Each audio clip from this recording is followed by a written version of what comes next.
Halo semuanya, selamat jumpa kembali. Kali ini kita akan bahas mobil hidrogen dan perkembangan infrastrukturnya. Mobil hidrogen walaupun perkembangannya tidak secepat mobil elektrik, tetapi hampir semua negara maju berkomitmen untuk menggunakan hidrogen sebagai energi untuk mobil masa depan.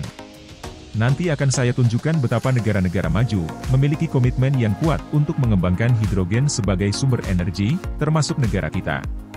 Sekarang kita bahas dulu secara singkat tentang apa itu mobil hidrogen. Ada dua tipe mesin mobil hidrogen. Yang pertama adalah Fuel Cell Electric Vehicle, atau biasa disebut FCEV. Yang kedua adalah Hydrogen Combustion Engine. Saya jelaskan dulu secara singkat cara kerja kedua mesin hidrogen tersebut. Yang pertama adalah Fuel Cell Electric Vehicle, atau biasa disebut FCEV. Cara kerjanya adalah, gas hidrogen yang ada di tangki mobil, dialirkan ke dalam suatu mesin yang namanya Hydrogen Fuel Cell Stack, lalu ditambah udara yang mengandung oksigen atau O2, lalu dilakukan proses kimia elektrolisis di dalam fuel cell stack, dan akan menghasilkan listrik dan juga hasil sampingnya berupa uap air. Tidak ada zat berbahaya seperti CO2 yang dihasilkan dari proses ini. Listrik yang dihasilkan disimpan dalam baterai, kemudian listrik tersebut dipakai untuk menggerakkan motor listrik penggerak mobil.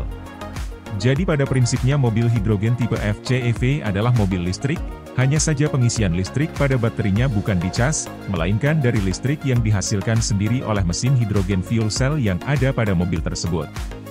Kapasitas baterai mobil hidrogen FCEV yang digunakan untuk menampung listrik dari proses elektrolisis hidrogen tidaklah besar, hanya sekitar 1,5 kWh saja. Ini sedikit lebih besar dari baterai yang dipakai oleh kebanyakan mobil hybrid, yang hanya 1 kWh saja. Beda dengan mobil-mobil full elektrik yang menggunakan baterai dengan kapasitas yang jauh lebih besar. Sebagai contoh, Hyundai Ioniq 5, kapasitas baterainya adalah 71 kWh, BYD diesel, kapasitas baterainya 82,5 kWh. Mobil hidrogen dengan mesin hidrogen fuel cell, atau FCEV ini, tidak mengeluarkan suara, karena listrik dihasilkan dengan menggunakan proses kimia elektrolisis di dalam fuel cell stack. Saat ini di dunia baru ada dua pabrikan mobil yang telah menjual mobil hidrogen fuel cell ke konsumen, yakni Toyota Mirai, yang diluncurkan pada November 2014, dan Hyundai Nexo, yang diluncurkan pada Januari 2018. Tadinya ada satu lagi, yakni Honda Clarity, yang dikembangkan oleh Honda bersama General Motors sejak 2013, namun Honda memutuskan untuk menghentikan produksi Clarity pada akhir Maret 2022 karena tidak ekonomis, karena jumlah terjualnya sangat sedikit. Toyota Mirai adalah satu-satunya mobil hidrogen yang paling banyak terjual. Di tahun 2023, total penjualan global Toyota Mirai adalah 4.023 unit, 2.751 unit diantaranya terjual di Amerika, di Jepang sendiri hanya 317 unit, sisanya terjual di berbagai negara Eropa. Hyundai Nexo diluncurkan tahun 2023. Total penjualan global Hyundai Nexo adalah 4.675 unit, 4.298 unit diantaranya terjual di Korea Selatan. Angka penjualan mobil hidrogen secara global sangat kecil bila dibandingkan dengan penjualan mobil full elektrik. Sebagai contoh, mobil elektrik BYD diesel selama 2023, yang terjual di Cina saja angkanya sudah mencapai 62.000 unit. Ini sangat jauh lebih banyak dari mobil hidrogen. Selain Toyota Mirai dan Hyundai Nexo, ada mobil lain yang dibuat menggunakan mesin hidrogen fuel cell yang belum dijual ke konsumen, yakni Toyota Hilux, yang diproduksi oleh Toyota Inggris, yang masih dalam bentuk prototipe. Ada lagi BMW iX5 yang prototipenya sedang dalam proses uji coba di jalanan. Kemudian ada truk hidrogen fuel cell Hyundai Xciant yang diluncurkan tahun 2020, dan telah digunakan di beberapa negara yakni 48 unit di Switzerland, 30 unit di California dan lebih dari 200 unit telah dipakai di dalam negeri Korea Selatan sendiri, sisanya dipakai di beberapa negara Eropa. Selain itu ada truk Volvo yang prototipenya masih dalam proses uji coba. Itulah tadi semua kendaraan bermesin hidrogen fuel cell. Tipe mesin hidrogen yang kedua yaitu Hydrogen Combustion Engine. Tipe ini menggunakan konstruksi mesin yang sama persis seperti pada umumnya mobil-mobil bensin atau mesin internal combustion yang ada saat ini yang dilengkapi dengan turbocharged. Ada piston, silinder, crankshaft dan lain-lain yang sama persis seperti mesin mobil bensin konvensional. Mesin ini juga mengeluarkan suara, sama seperti mobil-mobil bensin, tetapi tidak menghasilkan gas buang beracun karbon dioksida atau CO2 seperti pada mobil bensin, hanya menghasilkan uap air. Mesin hidrogen tipe internal combustion ini lebih bertenaga dari mesin hidrogen tipe fuel cell. Toyota memproduksi mobil hidrogen tipe combustion yakni Toyota GR Yaris yang masih prototipe dan dalam uji coba di sirkuit, GR Corolla masih prototipe dan juga masih dalam proses uji coba di sirkuit, Corolla Cross masih konsep. Sayangnya mesin hidrogen tipe internal combustion ini belum ada yang dijual ke konsumen. Sekarang kita lihat perkembangan infrastruktur untuk mobil hidrogen. Biaya pembangunan stasiun pengisian mobil hidrogen sangat mahal, 7 kali lebih mahal dari pembangunan stasiun pengisian BBM, 40 kali lebih mahal dari pembangunan stasiun pengecasan mobil listrik. Bahkan awal Februari 2024, Shell menutup semua 7 stasiun pengisian mobil hidrogen di California karena tidak ekonomis, dan sekarang tinggal 61 stasiun pengisian mobil hidrogen yang masih beroperasi di California. Sementara di Jerman ada 3 stasiun pengisian mobil hidrogen yang ditutup.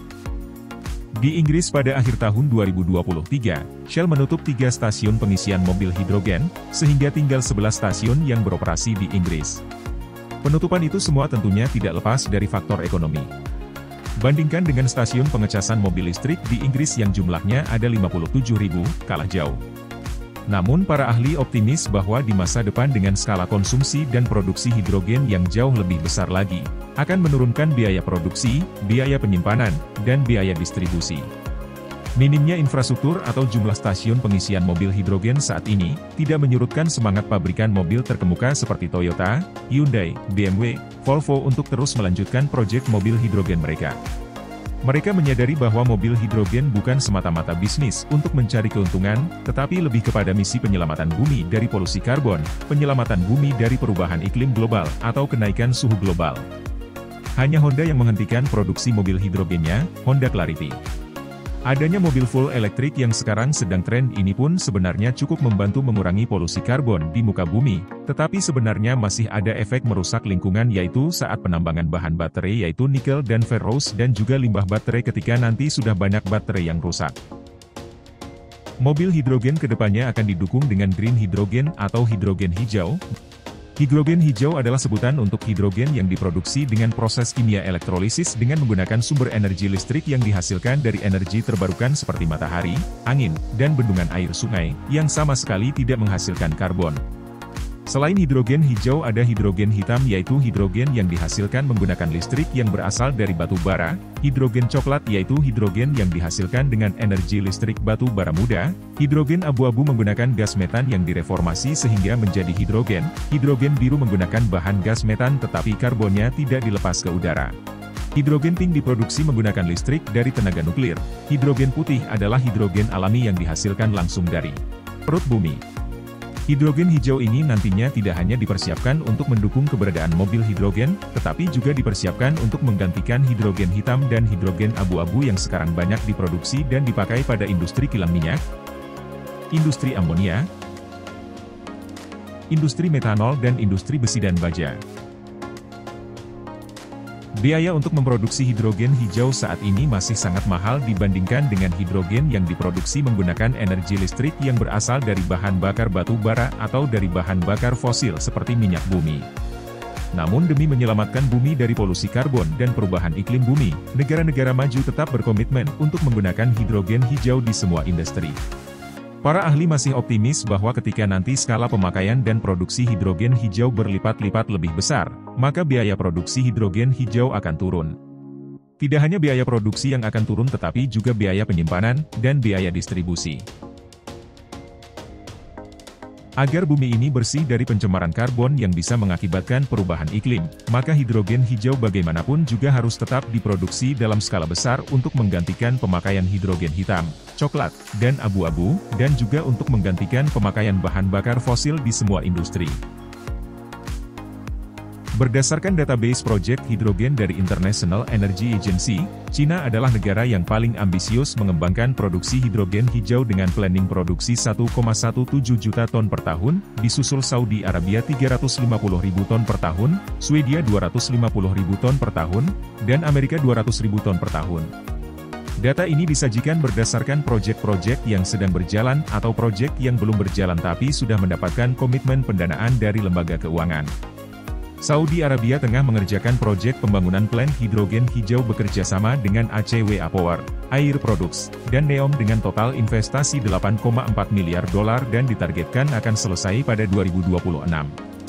Plant hidrogen hijau ini akan didukung oleh 4 GW energi matahari dan angin. Saat ini plant hidrogen hijau terbesar yang telah beroperasi ada di Xinjiang, China. Memiliki kapasitas produksi lebih dari 44.000 ton per tahun. Planning ke depannya, China akan membangun plant hidrogen hijau dengan kapasitas produksi 1,17 juta ton per tahun. Proyek pembangunan plant hidrogen hijau yang saat ini mulai dikerjakan di China ada di Ordo, di wilayah otonomi Mongolia. Dibangun oleh Sinopec, anak perusahaan China Petrochemical Corporation. Proyek ini akan menggunakan listrik dari angin sebesar 450 MW dan listrik dari matahari sebesar 270 MW. Kapasitas produksi hidrogen adalah 30.000 ton per tahun dengan investasi sebesar $848 juta.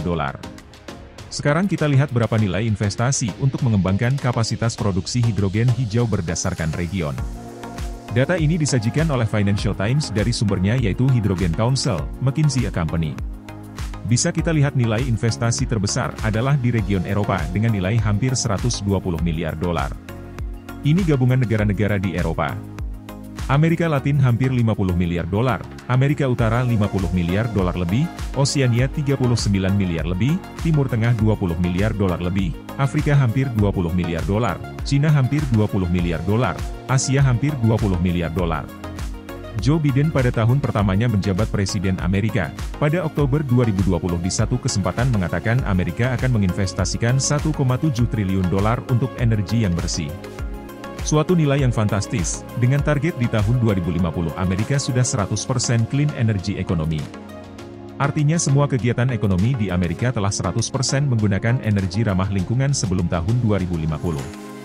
Di bulan yang sama, Oktober 2020, Departemen Energi Amerika mengumumkan akan invest $100 juta untuk memproduksi hidrogen yang modern dan untuk riset teknologi fuel cell. Dari planning pengembangan kapasitas produksi hidrogen hijau dan nilai yang diinvestasikan untuk membangun plant hidrogen hijau, bisa kita lihat betapa besarnya komitmen dari banyak negara maju untuk membuat bumi ini bersih dari pencemaran karbon dan mencegah terjadinya perubahan iklim bumi. Lalu bagaimana dengan Indonesia? Pada Oktober 2023, PLN telah meresmikan plant hidrogen hijau di Muara Karang dan sebulan kemudian disusul peresmian plant hidrogen hijau di Tanjung Priok. Sampai sekarang Indonesia telah memiliki 20 unit plant hidrogen hijau yang tersebar di Jawa Bali dan 1 unit di Sumatera. Produksinya menggunakan listrik dari energi matahari dan energi air dari bendungan sungai.